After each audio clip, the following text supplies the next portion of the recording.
आज सही में कह सकते हैं कि सही मायनों में WWE के अंदर बम फूटा है। एक तो पता ही है, सुबह रॉ वाली वीडियो के अंदर मैंने आपको बताया, पूरे रॉ को कवर किया, नई चैंपियनशिप आ गई है। देखो WWE ने चैंपियनशिप को बेचना भी शुरू कर दिया है। WWE शॉप के ऊपर ये जो बेल्ट है ये समय मौजूद है और इसको अगर खरीदना चाहे कोई बंदा तो वो $500 देके खरीद सकता है। इंडियन रुपीज के हिसाब से 40,000 तो ऐसे पड़ जाएगी। और बाकी जो मैंने पास में अपनी चीजें मंगाई हुई है पीछे दिख रही होंगी आपको, जिसपे आपका बहुत तगड़ा रिस्पॉन्स आया था। बार बार मैं तुमको ऐसे बोलकर ट्रोल करूंगा। तो अब अगर इंडिया में इसे कोई मंगाना चाहे तो 50-55 हजार के आसपास की पड़ जाएगी।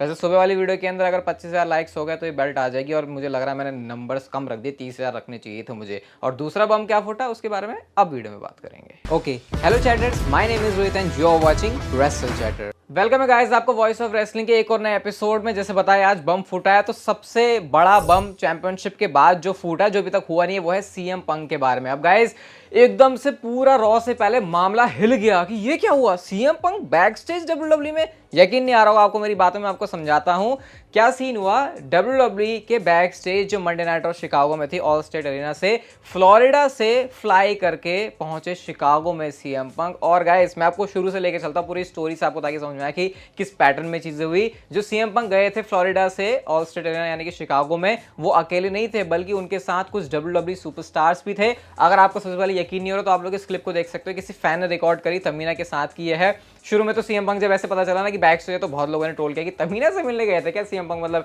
ऐसे क्या उनके दिन आ गया। लेकिन उसके बाद गाइस हमको पता चला कि बैक स्टेज वो थे, उन्होंने बहुत सारे सुपरस्टार से बातें करी, जैसे कि मिस के साथ है। मिस के साथ अगर आप पहले से देख रहे हो तो उनकी हिस्ट्री बिल्कुल भी अच्छी नहीं है, इनके रिलेशन बिल्कुल भी अच्छी नहीं है, लेकिन अच्छे से उन्होंने बात करी, मिले जुले। और गाइस सीएम पंक और ट्रिपल एच के बीच भी बातचीत हुई है। ये तो बिल्कुल ही शॉकिंग और हैरान करने वाली, क्योंकि आपको पता ही है ट्रिपल एच और सीएम पंक के रिलेशन कितने बुरे हैं। मतलब समझ लो जैसे सीएम पंक के डब्ल्यूडब्ल्यू से रिलेशन बुरे हैं, वैसे ही ट्रिपल एच और सीएम पंक के बीच में भी बातें काफी ऐसी हुई हैं जो कि इनको मतलब एक दूसरे को बिल्कुल भी सेम पेज पर नहीं रखती। लेकिन गाइस पता क्या चला, ये ना सिर्फ मिले हैं, इन्होंने हैंडशेक भी किया है, छोटी छोटी बातें भी की हैं। लेकिन ट्रिपल एच के बारे में जो इंटरनल से अपडेट आ रही है वो ये कि ट्रिपल एच एकदम शॉक और हैरान हो गए थे कि सीएम पंक ये बंदा आज यहाँ पे कैसे आ सकता है। इवन 2014 के बाद से काफी सारे डब्ल्यूडब्ल्यू के सुपरस्टार्स हैं जिन्होंने पहली बार देखा सीएम पंक को और बैक स्टेज देखा। तो सारे लोग जो है सीएम पंक से बहुत अच्छी तरीके से मिल रहे थे। मतलब ये कुछ पता कैसा था, एक और घटिया एग्जांपल देता हूं आज का अपना। जैसे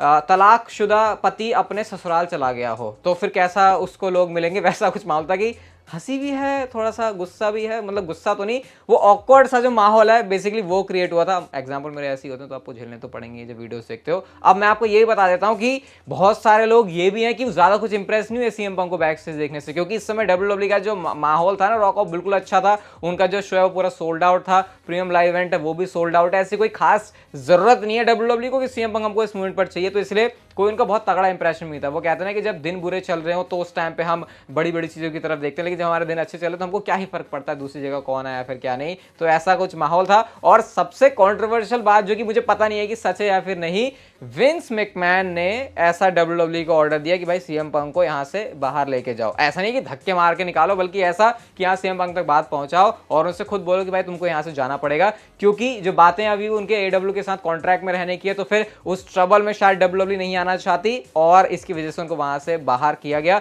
अब बात तो आ रही है कि विंस मैकमैन ने किया, लेकिन फिर कुछ बातें ऐसे आ रही है कि जो डब्ल्यूडब्ल्यू के सिक्योरिटी वगैरह हैं उन्होंने किया था। कुछ यहाँ पे उनके नेम भी आ रहे हैं, बट खैर वो एक अलग ही बात है। तो ये सारी बात आ रही है कि बैक स्टेज वो थे लेकिन उनको हटाया गया। अब गाइस मैं आपको बताता हूं कि इससे मतलब क्या है, क्या सीएम पंक डब्ल्यूडब्ल्यू में आ रहे हैं। तो इसके बारे में डेव मेल्ट्जर, जिनके बारे में मैं आपको बोलूंगा कि भाई आजकल तो मेल्ट्जर बाबा जो बातें बोल रहे हैं वो सही बोल रहे हैं, मेल्ट्जर से जो हमारे बातें बोल रहे हैं बहुत सही बोल रहे हैं। उन्होंने ये कहा कि सीएम पंक वापस आना चाहते हैं कंपनी में, और ये इंटरेस्ट उन्होंने पहले से दिखाया था, लेकिन वो टाइम अलग था क्योंकि उस समय कॉन्ट्रैक्ट वाली सिचुएशन, एडब्ल्यूडब्ल्यू में जाने वाली सिचुएशन बहुत सारे अलग थी। अभी भी सिचुएशन कोई क्लियर नहीं हुई है, लेकिन हो सकता है इन फ्यूचर ये जो बैक से सीएम पंक आए हैं ये चीज लीड करे कि सीएम पंक का रिटर्न हो जाए डब्ल्यूडब्ल्यू कंपनी में। ये बहुत बड़ी बात होगी, क्योंकि वैसे तो डब्ल्यूडब्ल्यू के अंदर नेवर से नेवर कहते हैं, लेकिन आपको पता ही है क्या से क्या हो जाता है डब्ल्यूडब्ल्यू में। हम सोचते हैं कि ऐसा कभी भी नहीं होगा, लेकिन वो चीज हो जाती है। और सीएम पंक का बैक से जाना कुछ ऐसा ही था।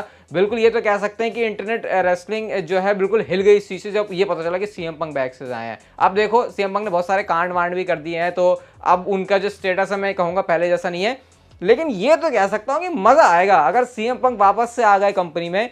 तो एडब्ल्यू में क्या हुआ उसको भुला दो, यूएफसी में क्या हुआ वो भुला दो, डब्ल्यूडब्ल्यू में होंगे तो टॉकिंग पॉइंट तो बनेंगे। जितना मैं शायद पहले इंटरेस्टेड होता सीएम पंक को डब्ल्यूडब्ल्यू में देखने के लिए, उतना अभी नहीं हुई, मेरे ओपिनियन है, लेकिन मजा तो आएगा भाई, क्योंकि जो रिलेशन रहा है इनकब तक का डब्ल्यूडब्ल्यू के साथ में, ट्रिपल एच के साथ, विंस मैकमैन के साथ में, वो बहुत अलग है। तो देखते हैं ऐसी कोई चीज होती है तो क्या होगा। बाकी इसके ऊपर आपके रिएक्शन क्या, मुझे आप लोग कमेंट सेक्शन में जरूर जरूर जरूर बताना। हम चलते हैं गाइस अपनी अगली स्टोरी की तरफ। और आज जो एक और बम फूटा है डब्ल्यूडब्ल्यू में, सीएम पंक वाला तो बैक से फूटा है, टीवी के सामने फूटा था, वो है नई चैंपियनशिप जो आई है, वर्ल्ड हैवीवेट चैंपियनशिप। तो गाइस लोगन पॉल ने ट्रिपल एच की फोटो लगाई हुई है बेल्ट के साथ में, और आई थिंक उन्होंने अपनी जो टीवी है उसी से ऐसे फोटो क्लिक करके डाले, और यहाँ पे उन्होंने आई वाली इमोजी बनाई हुई है और साथ में ट्रिपल एच को टैग किया हुआ है। यानी कि लोगन पॉल की नजरें हैं चैंपियनशिप के ऊपर, कि जैसे कि वो इस चैंपियनशिप को जीतना चाहते हैं। बहुत सारे लोगों के तो ऐसे मुंह आके सब कुछ खुल गया होगा कि अरे भाई क्या मौका आ गया, रोमन रेंस के पास तो अनडिस्प्यूटेड टाइटल्स हैं, वो तो हमको वैसे ही मिलने से रहे, क्योंकि भाई वो रोमन रेंस अगर छोड़ेंगे तब तो हम लेंगे ना, क्योंकि हरा तो पाना उनको मुश्किल हो रहा है। तो चलो एक नई वर्ल्ड हैवीवेट चैंपियनशिप आ गई है, तो क्यों ना इसके पीछे भागा जाए। अब हर कोई बंदा यहाँ पे डेफिनेटली हाथ पैर मारने वाला है कि वो इस चैंपियनशिप को ले। अब देखते हैं किसके पास पहुंचती है, उसके बारे में थोड़ी देर में बात करेंगे। लेकिन हम लोग नेक्स्ट बात करते हैं विंस मैकमैन के बारे में। और शायद आप लोग थोड़े से हैरान और परेशान हो सकते हो ये सुन के कि अगर मैं आपसे ये कहूं कि विंस मैकमैन ने रॉ से 30 मिनट पहले डब्ल्यूडब्ल्यू की स्क्रिप्ट में मेजर चेंजेस किए, बड़े वाले चेंजेस किए। अब अगर हम रॉ को देखें तो मुझे पहली बार ऐसा लगा कि यार सबसे बेस्ट कॉम्बिनेशन ट्रिपल एच और विंस मैकमैन का ही हो सकता है अगर साथ में शो को बुक करें, क्योंकि अगर ट्रिपल एच बुक करते हैं तो फिर वो सिर्फ रेसलिंग के ऊपर ज्यादा फोकस करते हैं, उनको ये नहीं होता कि हमको अटेंशन मिल रही है या फिर नहीं। विंस मैकमैन अटेंशन के ऊपर ज्यादा फोकस करते हैं, उसकी वजह से जो स्टोरी लाइन है, जो वीक बाय वीक प्रोग्रेशन होती है, उसको वो बेकार कर देते हैं। तो आज के शो में विंस मैकमैन ने काफी सारे चेंजेस किए, लेकिन ये तो मैं कह सकता हूं कि इसमें ट्रिपल एच के ऊपर भी काफी सारे फिंगरप्रिंट्स थे। ऐसा नहीं था कि विंस मैकमैन ने पूरा ही सब कुछ जाके उलट पुलट दिया और ट्रिपल एच को कुछ करने का मौका नहीं मिला। लेकिन अगर विंस मैकमैन के इतने सारे चेंजेस करने के बाद भी जो मंडे नाइट रॉ का एपिसोड है वो इतना एंटरटेनिंग है, तो भाई ये तो मानना पड़ेगा कि शायद इनका जो डुओ है शायद वही सबसे बढ़िया काम कर सकता है। बट हाँ, ऐसा ना हो कि विंस मैकमैन ही सारे बड़े बड़े चीज करते रहे, बट वैसा होगा ही। अगर विंस मैकमैन है तो फिर वो एक करेंगे। बट मैं आपको बता दूं कि बैक स्टेज नहीं थे, विंस मैकमैन ने सारी चीज़ें रिमोटली करी थी, यानी वर्चुअली सारी ये जो चीज़ें हैं वो पास की गई थी, और उसके बाद वो सारे जो चेंजेस हैं टेलीविजन के ऊपर हुए थे। बट खैर आज का रॉ था तो बढ़िया, अगर जैसे भी हुआ, जो भी हुआ, जिसने जो भी कुछ किया, मज़ा तो आया रॉ को देखने में। स्पेशली मेन इवेंट में बैड बनी भी थे, और चैंपियनशिप भी जो है वो भी हमको पता चलेगी, जो डब्ल्यूडब्ल्यू फाइनल लेके आ चुकी है,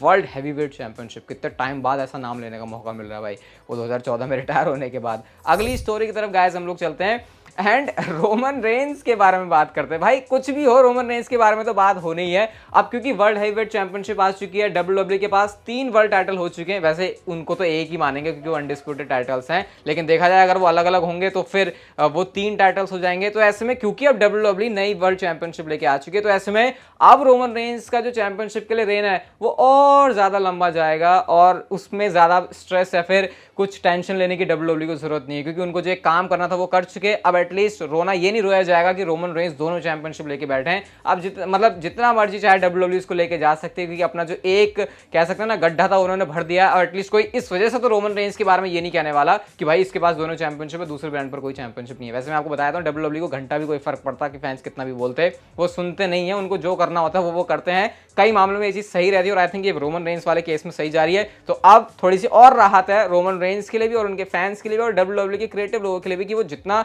और लंबा इसको चाहे लेके जा सकते हैं। एटलीस्ट अगर टाइटल ना होता तो फिर डब्ल्यूडब्ल्यू क्रिएटिव टीम के ऊपर ज्यादा प्रेशर होता कि कैसे करके टाइटल हटाएं, बट अब उस चीज से काफी ज्यादा शांति मिल गई होगी और माहौल काफी ठंडा हो गया होगा डब्ल्यूडब्ल्यू में। हम चलते हैं गाइस हमारी आज की नेक्स्ट एंड फाइनल स्टोरी की तरफ, और ये तो सबसे बड़ी बात है, अब आ चुकी है डब्ल्यूडब्ल्यू के अंदर नई वर्ल्ड हैवीवेट चैंपियनशिप। तो ऐसे में कौन वो सुपरस्टार होगा जो कि इस चैंपियनशिप को जीतने वाला है। वैसे मैंने ट्विटर पर एक ट्वीट भी किया था, ट्विटर पे भाई फॉलो कर लो, तुम बहुत सारी चीजें मिस कर दोगे वहां से। ये मैंने ट्वीट किया था जहां पे मेरी नजर में तो जो पहले चैंपियन है वो सेथ रॉलिंस है, लेकिन क्या सच में ऐसा है? तो गाइस मैं आपको बता देता हूं, अगर आप लोग चैनल पर एक्टिव चैटर हो, ऐसा ना किया करो कि जब कुछ गरम मामला चल रहा है तभी आके देखो। अगर सारी वीडियोस देखोगे तो शायद आप इस चीज को बिल्कुल मिस नहीं किया होगा आपने। मैंने आपको बहुत टाइम पहले बताया था, 3-4 महीने पहले बताया था, या तो दिसंबर में बताया था फिर जनवरी में बताया था, कि डब्ल्यूडब्ल्यू एक नया टाइटल मैच करेगी रेसलमेनिया में। रोमन रेंस अनडिस्प्यूटेड टाइटल्स का मैच नहीं करेंगे, बल्कि वो डब्ल्यूडब्ल्यू टाइटल के लिए होगा, और वो मैच होगा Cody Rhodes versus Seth Rollins versus Drew McIntyre. उस पॉइंट पर या तो वो डब्ल्यूडब्ल्यू टाइटल के लिए होता है, फिर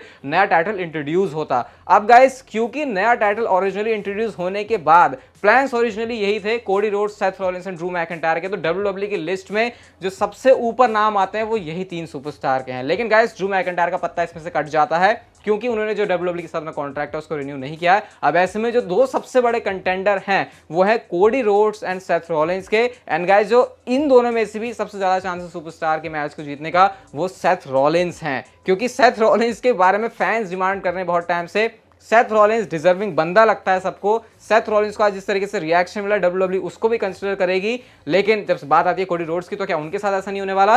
तो जितना इजी लग रहा है फैंस को कि कोडी रोड्स इसको बहुत आसानी से ले लेंगे, वो होगा नहीं, क्योंकि ऐसा हो सकता है कि वो ये जो टाइटल है उसको लेकर कोडी रोड्स के प्लान्स ना हो डब्ल्यूडब्ल्यूई के, क्योंकि हमेशा से कोडी रोड्स को रोमन रेंज के साथ लिंक किया, उनकी चैंपियनशिप लेने के लिए लिंक किया। और मेरी नजर में सही बताऊं, अगर कोडी रोड्स को चैंपियनशिप दी ना ये वाली तो मुझे बेइज्जती लगेगी, जबकि सेथ रॉलिंस जीतेंगे तो मुझे लगेगा वाह क्या बात है। अब ऐसा क्यों है, इसके पीछे बहुत अच्छा एक्सप्लेनेशन भी है। ऐसा लगेगा कि यार कोडी अब रोमन को तो नहीं हरा पाया तो चलो यही वाली टाइटल दे दो इसको, ऐसी फील आएगी। लेकिन अगर वही चीज सेथ रॉलिंस करते हैं तो मेरे ख्याल से जैसी शुरुआत होती है चैंपियनशिप की उसका जो फ्यूचर है वो भी वैसे चलता है। वो तो रोमन रेंस का भला, उन्होंने जो यूनिवर्सल टाइटल के ऊपर इतना बुरा दाग लगता था कि भाई ये क्या टाइटल है, इसके टाइटल चेंज होते रहता है, रिलिंक्विश होता है, जिसके पास भी आती है उसकी जो किस्मत है उसका जो खतरा मंडरा जाता है। तो डब्ल्यूडब्ल्यूई शुरुआत अच्छी तरीके से करना चाहिए। तो ऐसे में सेथ रॉलिंस वो नाम है जिसके चांसेस सबसे ज्यादा हैं कि वो बनेंगे डब्ल्यूडब्ल्यूई के अंदर इस नई चैंपियनशिप के साथ वर्ल्ड हैवीवेट चैंपियन। आप देखना चाहोगे मुझे बताना कमेंट सेक्शन में। ये वीडियो गाइस अगर आपको अच्छी लगी तो like share subscribe notification bell को ऑन कर दो and see you guys in my next video.